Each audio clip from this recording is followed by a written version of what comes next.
The one thing that all sentient beings have in common, or I should say one of the main things that all sentient beings have in common, but particularly the one thing that makes us all interrelated, kind of like brothers and sisters under the skin, is that we all, in our own fashion, wish to be happy.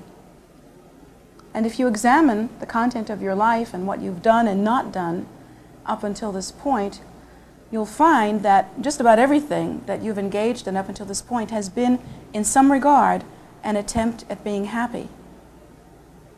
That attempt at happiness, unfortunately, is only sometimes successful, and sometimes it's extremely misguided. Actually, we might have some better idea as to what happiness is all about than someone who habitually is harmful toward others, who has a strong habit of harmfulness toward others, or perhaps extreme selfishness. Even someone like a person who is chronically a criminal, perhaps someone who is a thief, or even a murderer. Even a good example might be the recent capture of a man who was a serial murderer. Believe it or not, even such an extreme condition like that is a misguided attempt to be happy. Of course, it's extremely misguided. And that's the one thing that we might have in common with such a one as that, is that we are both trying to be happy. That's really hard to understand, though, isn't it? Because we can't think how it would be possible to be happy by really harming others in such a bizarre and brutal way as that man apparently did. We can't understand what would he be thinking of? How could he think like that? How could he think that being harmful and hateful toward others could possibly bring happiness? Of course, it's hard to say because we don't have the man here. We can't examine his mind, and we can't really assume that we would know what he was thinking, but we could take at least a theoretical guess, a theoretical leap at understanding. Possibly in this man's mind, the control or power that he achieved over others through that kind of brutality, he thought would make him happy. The feeling of controlling others, the feeling of supremacy, the feeling of the ability to dictate the conditions of some other person's life. Possibly in some twisted way, he thought that that would make him feel happier. Perhaps he didn't even use the word happy. Perhaps he felt an exhilaration of power. Perhaps he felt an excitement about the continuation or fulfillment of some crazy compulsion. It's really hard for us to understand because we don't act like that. But we do, throughout the course of our lives, demonstrate certain activities that we ourselves don't understand.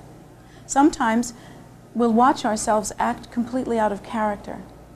Or even if we are within character, and that means predictable, we'll watch ourselves move through certain cyclic changes within our lives in which we predictably act the same, but that it predictably brings no good result. An example of that might be something like a story that I've heard here more than once with students that will come to me for consultation or just to talk to me for a while. And they'll say, well, I don't know what to do about my tendencies in perhaps relationships. In relationships, it seems that I act a certain habitual way. It seems that I become attracted to people of the opposite sex that are not appropriate for me, that they are not compatible with me, and that under those circumstances, I generally, for a period of time, feel a great attraction and then ultimately become very unhappy. Or perhaps in a relationship, I cannot assert myself. I habitually act like an underdog or an underling. and I cannot achieve any real happiness in relationships. Or perhaps in relationships I habitually come on strong in the beginning, and then after a while I turn off and feel very much out of touch with the meaning of the relationship. Whatever it is, I've had many students, many times during the course of my speaking with students, students will come to me and they'll say, I don't understand this habitual tendency that I have. I don't understand how it is that I continually engage in the same patterns. We all understand patterns. We all have patterns within our lives. And we don't understand why it is we often do perpetuate patterns that bring us unhappiness. Patterns that have never worked out before, and why should they this time? But they bring us continually some disappointment. Why is it that we do that? Perhaps we think that maybe we don't really want to be happy. I don't think that that's the case. According to the Buddha's teaching, everyone wishes to be happy. Across the board, everyone wishes to be happy. But we all have these inner messages that we're playing to ourselves, like perhaps we think we'll be the happiest if we're unhappy, because we deserve to be unhappy in some strange way. Or perhaps we think that we'll be the happiest if we can act unhappy so that others will comfort us, and that's really what we want. Or perhaps we feel that if we act misguided enough, eventually someone will come forth with the answer for us. We have all kinds of hidden inner agendas that we play over and over again. But we should never mistake that the one thing we all have in common, no matter what our condition is, and no matter what our habits are, is that we do wish to be happy, and we wish it deeply. We wish it very much. What is the problem? Why is it that we cannot really find happiness on any permanent basis? Well, there are many different reasons for that, and one of those reasons is that, as Lord Buddha teaches, nothing in the life of a sentient being is permanent. Literally, the life of a sentient being is like a waterfall rushing down a mountain. The scenario always changes, the scene always changes, and the life itself is rushing very quickly, begun and then over. Life is impermanent. Everything about our lives are impermanent. Even the cornerstones of our lives, the things that we pin our hopes on, such as family, such as relationships, and such as possessions. Even possessions that seem very solid, like a car. A car is very hard. You can go and hit your car just like that, and it's very solid. And we might think that this car is going to be the one that makes me happy. But as you know, as soon as you begin to pay that car off, 3 or 4 years into ownership, that car is going to begin to abandon you. And that is always the case. And it's the same with relationships. Relationships change. And the same relationship, no matter how wonderful and fulfilling it can be, is completely dependent on our own receptivity and our own moods. And they change constantly. The interactions between people are constantly being modified by many different things, including cause and effect relationships that we ourselves instigate. Everything in life is like a moving, dynamic tapestry, always weaving and interweaving, constantly interdependently arising cause and effect relationships. Everything is moving and impermanent in our lives. Therefore, it's so hard to find a core of stability, so difficult to find any kind of lasting permanent happiness, and yet still we hunger for happiness, and we still engage constantly in activities that we think will bring us happiness. How can it be that we've had so little result? Well, it isn't true that we've had no result. We have had temporary happiness. We've all had that. Probably we feel pretty good right now. Probably we felt all right when we got up this morning. But we feel differently every day, and really every moment. And sometimes we are even afraid to think that we're really happy, because we know that right behind that happiness, right behind that, is another mood change, and we know that it's not lasting. How can we have managed to continue in such an effortful way? How is it that we maintain this extreme effortfulness? And what's the answer? What should we do? First of all, we have to begin to cultivate some understanding. According to the Buddha's teaching, every condition that we experience in our lives, including the most subtle inner conditions, that is to say, our own impressions and feelings and subtle inner posturing, that very, very subtle stuff that seems so wispy, seems to change all the time with every catalyst that appears in our lives. From that kind of subtle condition to the most seemingly permanent, gross, outer condition, such as the house we live in, the nation that we live in, the community that we live in, the world that we live in. The Buddha teaches us that every one of those conditions that we experience actually arises through the interdependence of cause and effect relationships. Every condition, with no exception. Even the condition of how you appear physically. Now, of course, you have some control in that matter. You can diet and become thin. You can put on makeup and become better looking.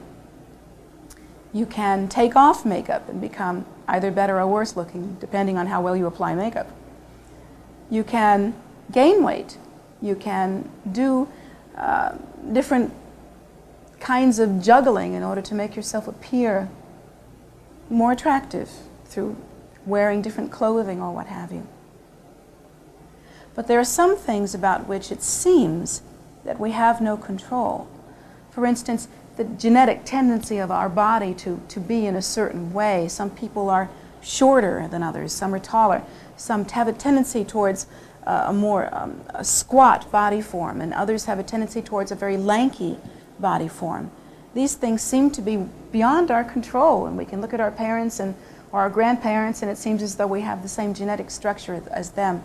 And it seems as though we have not much control over that.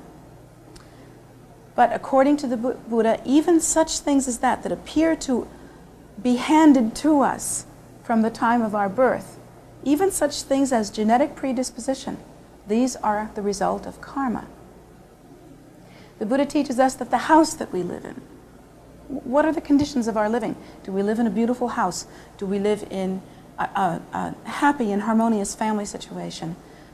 Do we own property? Are we impoverished? What are the conditions of our lives? Some of them, it seems, once again, we have control over. There are many books out now that tell us we can become millionaires and millionairesses through a certain amount of effort if you follow this very simple 10-point program starting with the investment of a few $1,000s. We can all become millionaires.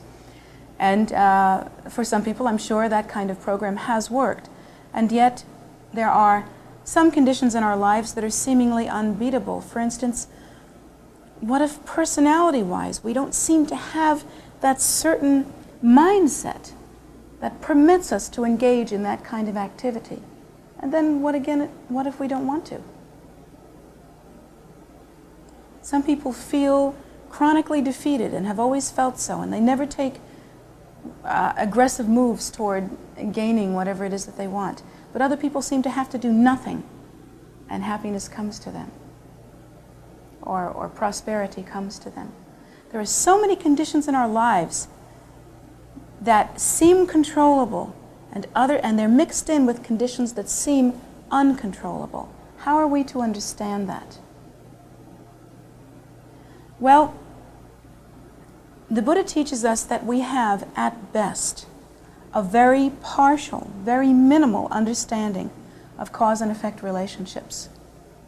It's actually quite minimal. And the reason why is that there is very little cause and effect unfolding that we can actually see. If we live to be 100 years old, then relative to how much experience we have actually had as sentient beings, which the Buddha indicates is quite extensive. The Buddha tells us that we've lived many more than one lifetime. We have, therefore, if we've lived to 100 years already, only one tiny, tiny window of time in which to judge our experience. But that window of time actually has a very exacting beginning and a very exacting ending. And it's very difficult to understand what has come before or what will come after. There are certain elements that we can view within that window of time, and we can understand, we can gain some understanding. It has been my experience that usually that people, as they mature and as they become older, have gained enough life experience not to make certain kinds of mistakes again and again and again. Now, in some cases, I think it may be that we're just too tired and old to make those mistakes again and again and again. But in other cases, I think there is a true learning that has actually occurred, and I'm really not sure what the proportions are. But there are some cause and effect relationships that we become acquainted with, especially if, as most of you, I'm sure all of you, you are engaged in watchfulness in your life and really wanting to progress spiritually in some way. Your capacity for learning is that much greater. We may learn that if we're really kind and loving to others, we get better result. We may learn that if we're generous, people are generous to us. We may learn that if we're really hateful and arrogant, we never really get anything good out of that. We may learn some lessons like that, and if that's the case, that's a very precious and valuable lesson to learn. Those are our precious and valuable lessons to learn. However, there are lots of things that we don't learn. The reason why is that, for one thing, we really don't fully understand how it is that we came into this life under the conditions that we have. We don't understand how it was that we were born to the families that we were born to, or how it was that we arrived in the condition that we arrived in, how it is that we arrived at our genetic structure, how it is that we arrived with certain propensity, mentally, physically, emotionally, certain habitual tendencies. Why is it that they have arisen so strongly within us? And it seems as though other people, even in the same family, do not have the same habitual tendencies. We don't have a full and complete understanding. And the reason why is because we cannot really understand the conditions that have occurred previous to this lifetime. We don't have an understanding of that. We cannot actually view the cause and effect relationships that brought us to this present state. And another thing is that we don't often understand the outcome of causes that we ourselves have begun during the course of this lifetime. For instance, we may be able to see very simple kind of cause and effect realities, like if you walk up and punch somebody in the nose that's approximately the same size as you, there's a real good chance he or she is going to punch back. And you might learn some cause and effect reality by trying that. But on the other hand, you might not learn that if you sit there and instead of punching the person who is not your favorite person, instead you sit there in your mind and think hateful thoughts, thoughts of wishing to do harm, thoughts of condemnation and judgment. You may think that having those thoughts, just because you haven't said them, just because you haven't acted on them, just because you haven't punched, is somehow okay. That having those thoughts is secret, that no one knows about them, and that it's really all right to think like that. Because you won't see it play itself out. And even if it does play itself out during the course of that lifetime, perhaps the person that you have these thoughts toward is in the future, maybe even just a couple of weeks from that time, strongly hateful toward you. You may not understand the connection. You may not see what has happened. Certainly you will not see if that cause and effect relationship ripens in some future life, because you won't remember that you just got what you deserved. You won't remember that you had the same thoughts about that person. So we don't have any real way to understand direct cause and effect relationships. And it is for that reason that we cannot really seem to understand how to create the causes of happiness. A good example of that is this. If we experience perhaps chronic poverty, we may think that the way to end this chronic poverty is to struggle against it, to work very hard at getting money any way that you can, to beg, borrow, or steal, literally, to work very hard at a very high-paying job in order to get money.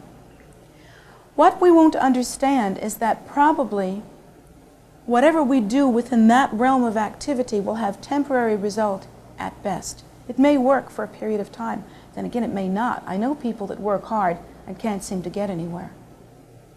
Or it may be that it works very well for a certain period of time, but even while it works very well and you have money, the consciousness is such that you still feel impoverished.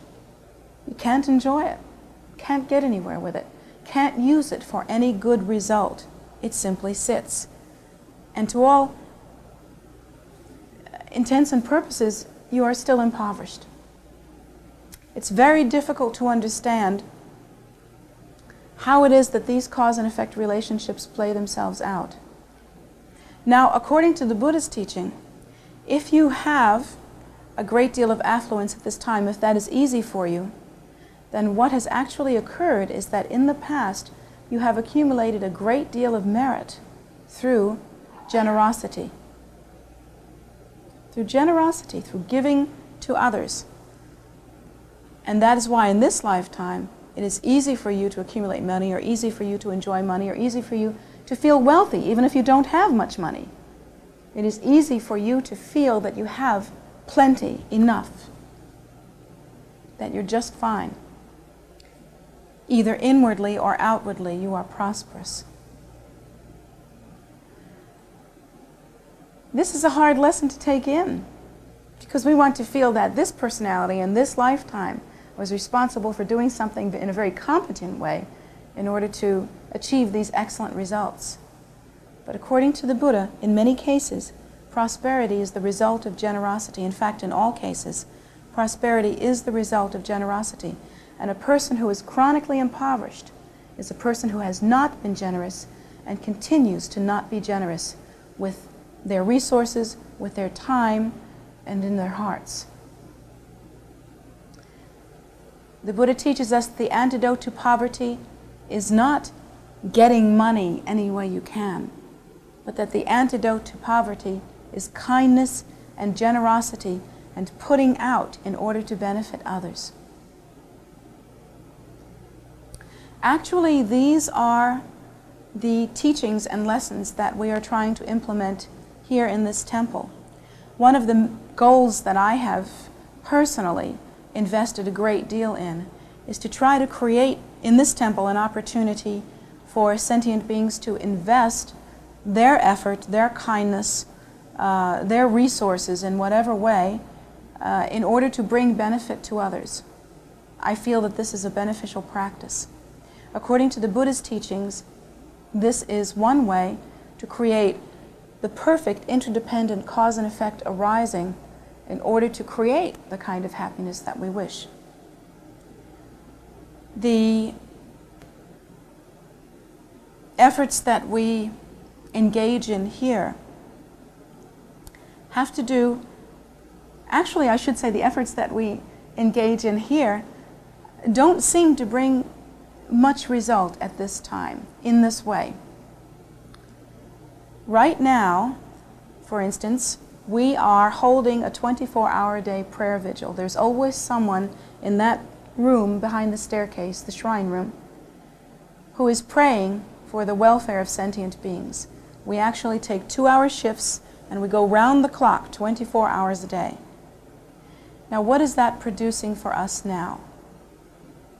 Nothing. Absolutely nothing. We lose sleep, we get irritable, we're tired. Sometimes we don't want to get up and do this thing. Sometimes we do everything that we can to trade shifts so that we don't have to be there on Saturday morning. But somebody gets stuck with it, I guarantee you. Where's the payoff? Why would we want to do that? Let's talk about some of the other things that we do. Right now we're building a stupa park with 8 stupas in it. In the past, we built the stupa that is out on the grounds toward the parking lot. When we built that stupa out there, we had weather such as we've had in the last couple of days. For some reason, every time we build stupas, this happens. I don't know why. But it seems to be in the high 90s, if not 100 or over, with humidity just under pouring, somewhere around 99.9. And it's just beastly weather, and it's very difficult. And we get out there and we work very hard and we sweat very much. And it seems as though the effort will never end, and it's very, very hard because we do everything ourselves. And sometimes we lose weekends for a whole summer. Sometimes we lose evenings for months. We don't get much rest. We work very, very hard. Why do we do this? What's the benefit? What are we experiencing right now in building this stupa park that's so wonderful? Besides backaches and sore limbs. And it seems as though nothing. It seems as though we're just working very hard for no good reason. But actually what we are doing here is we are implementing the Buddha's teachings. The Buddha teaches us that whatever we can do to benefit beings, to bring happiness and well-being to sentient beings, will bring us happiness and well-being as well. The Buddha teaches us that the point of our practice, the point of our lives, is to actually engage in meritorious, generous, wholesome, and virtuous activity that will be of benefit to sentient beings. And the Buddha teaches us specifically that the only lasting, permanent, true cessation of suffering and therefore benefit to sentient beings is enlightenment. The true cessation of suffering is the state of enlightenment. So that being the case, we implement these teachings by actually engaging in activities that will bring that enlightenment to others. If we build a temple, if we build stupas, if we build these objects of refuge that cause people to come and even bring one small offering, a flower, a scarf, that's a traditional offering for Tibetans, bowl of rice, some small offering, that connection will someday in a future time ripen in such a way as to help them to be on the path of enlightenment sufficiently to be able to practice and thereby achieve enlightenment. It's a hook. It's a method, and it will reap benefit in the future. I've seen it time and time again. There are beings that come here that know nothing about enlightenment, care nothing about anything but today. They just come to visit because this place looks kind of exotic. I don't know what brings them, but it brings because we look weird. I don't know, something. Maybe it's the flags. Drives some of us crazy, but some of us, it pulls us in. They come to this place and they'll go, what's the deal here? What is this place? And we'll explain to them that this is a temple for Buddhism, and they'll get some view about this, and they'll have a minimal understanding, and they'll go, oh, this is all right. And then we'll say to them, well, this is great, but what you ought to do is you ought to go to the stupa, and you ought to go around the stupa 3 times in a clockwise direction and make prayers both for your own well-being and for the welfare of others. And if you do that, absolutely, the teaching is that you'll have some benefit from that, that there will be some benefit from that. Well, see, most people are just a little superstitious. You know, we're a people that, remember when you were a kid, you wouldn't step on the crack because you might bring bad luck. You know, you wouldn't step on the crack in the sidewalk because you might break your mother's back or some weird thing like that. Wasn't that the rhyme? Step on your crack and you break your mother's back? Well, nobody's mother probably has a broken back, so it must have worked. You avoided it. We have a little superstition in all of us, and maybe they don't know anything about Buddhism, but they do go out to the stupa. I've seen it again and again and again. And they'll go, now what direction am I supposed to go in? And what am I supposed to be thinking about now? And they'll just sort of make their way around the stupa 3 times. And that's when I'm happy. Because I know that all the hard work that we put into that has just brought some benefit. That will act as a cause. That little, even superstitious faith, that little thing that they've just done, that act, and the prayer, not only for their own happiness, but for the happiness of others. that prayer will reap fruit in the future, and it will bring them happiness. So that's why we do what we do. That's why we pray 24 hours a day, because we wish to create this constant stream of virtue and merit, and then we dedicate that constant stream of virtue and merit to the benefit of sentient beings. All of the virtue and merit that we've accumulated through building the stupas and all that we will accumulate in the future through that, we're constantly dedicating to the welfare of sentient beings. We really want to change the world. How arrogant of us, isn't it? I don't think so, actually. We want to change our own cause and effect relationships within our minds. We want to change our own karma. We want to change the condition of this community. We want to raise up the condition of this community. We want, in this community, for generous activity to actually be occurring. We want to raise the condition of this nation. We want to raise the condition of this planet. We want to make a change. You see, in our view, up until this time, most of the activity that we have been engaged in was our own effort trying to make only ourselves happy. And that's really true. In this life and in our lives previous to this, there is constantly has been a kind of self-absorption, a kind of endless grasping at happiness. And it's the condition of most of the world. It's what most sentient beings are doing. They constantly are grasping at happiness. In this life, in this place, our effort is really based on trying to turn that around, to try to generate happiness and, like nectar, pour it out to others, to try to generate a constant stream of virtue and merit and feed sentient beings with that virtue and merit. We don't even care if they recognize. We don't care if they know what we're doing. We hope that they'll participate because that will help them. We hope that they'll, offer themselves in some way, their resources or their persons in some way, because that will benefit them. But there's no recognition necessary. It's just the constant generation of generous, virtuous activity. And we're not doing it really because we're such nice guys. We're doing it because we know it works, and because it will turn things around, and because it is really the only means by which we can begin to create happiness. It is the seed of happiness, and it will bring about the fruit of happiness. Eventually, it will bring our enlightenment and the enlightenment of all sentient beings, and that is permanent happiness. There's really no other reason to engage in the life that we live. We have to make a lot of sacrifices, whether we are ordained people wearing robes or whether we are lay people. We make a lot of sacrifices, but we do so knowing that it doesn't make us any kind of special person. It only makes us a little bit more knowledgeable about how to create happiness. Happiness comes through generosity. It comes through virtue. It comes through kindness. It comes through doing what you can to benefit others. It comes through making offerings. It comes through contemplation, through meditation, and through prayer. These are the causes of happiness, and we are engaging in them. So what's the upshot? What about all of the people that are working really hard to do this? Well, we actually have some members of our Sangha that when they first came to me, one person was considering suicide. One person was chronically depressed. There are many people throughout the course of their lives that they felt had no chance for happiness, and they came to this place as a last resort. And through acts of generosity have turned that around.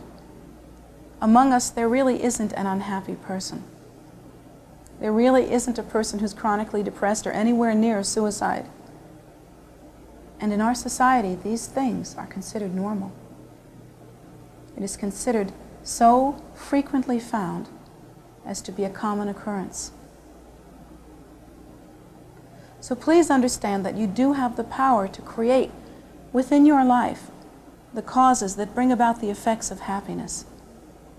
But you need some guidance on them. It isn't like you think. You'll never get it by grasping. But you may get it through loving. If it doesn't ripen in this lifetime, it will ripen in the future, but certainly you will experience happiness. Please do consider these teachings, and please take them home and use them in some way. The thing about these teachings is that if you actually use them, they are of some benefit. But if you don't use them, they serve you no good at all. They do you no good at all.